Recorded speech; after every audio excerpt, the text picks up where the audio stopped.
News 46. Local coverage you can count on.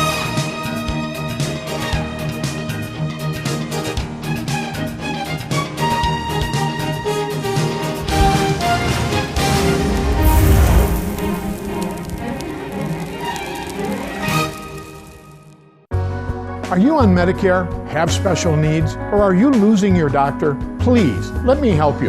Call me, Fred Nelkin, for your free consultation. 751-3744, right here in Pahrump. There's been more than just the fire that everybody's been hearing about. There has been tanks on fire inside the building. Wow. Okay, and there was this one incident where a tank came out and it was on fire. We all ran, got a fire extinguisher. Fire extinguisher was empty. We ran and got another fire extinguisher. That one was empty. It took 3 fire extinguishers before we found one that actually worked. Why would it catch on fire? It had a little fuel?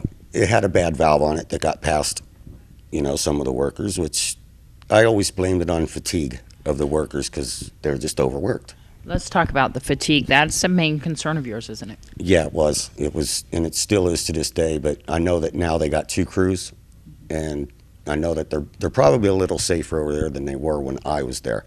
What was the schedule like over there? When I was there, it was 4 in the morning until the last truck was loaded, and that was just it. No excuses. If you get sick, if you get hurt, it would cost you about $350 for that day off because you couldn't come back to work without a doctor's note. Wow. And so what about the storage of these used containers that they said started the fire and that there's leaking fuel outside? Was that a concern? Is there precautions that are that were taken for that kind of situation? There's really nothing you can do because they come in from all over the country, and a lot of tanks do come in already leaking because it's got a bad valve. Yeah. So you constantly got something leaking over there. Oh, you do? Constantly, because you got to sort through them all to find the bad ones, and you can hear them. They make a certain sound, and you can hear the certain sound coming out, and those are usually the ones you dig for first because they are the unsafe ones. So having them stored so close to the building or having them stored in an area that could potentially be more dangerous, like the lines catching fire and those bigger tanks going? Well, I think they actually store them the best possibly way they can because the yard's really not that big. Yeah. But I think if they had it paved more instead of the rocks that they put them on and everything, it would be a little bit more safer. They don't make it a practice to put the tanks around the big tanks unless they're getting really, really full. There was a time when I was there that they were real full and we did have to put them close to the tanks, but they were our first priority to get them away from the tanks. Oh, really?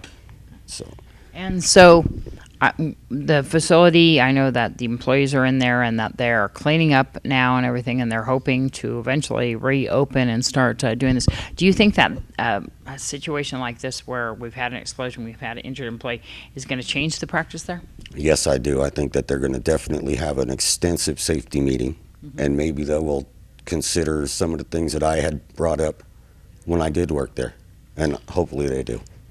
And as far as you being a former employee there, you don't have any harsh feelings towards Amerigas or anything to do with the company? No, I don't have no hard feelings. It's when they let me go, I was actually relieved that they let me go, and because most workers when they get let go, they come back and beg for their job back. But I told the boss I didn't want to beg to kill myself because it's dangerous. It's a dangerous job, and you still have friends that work there. And are you on a daily basis concerned about their safety?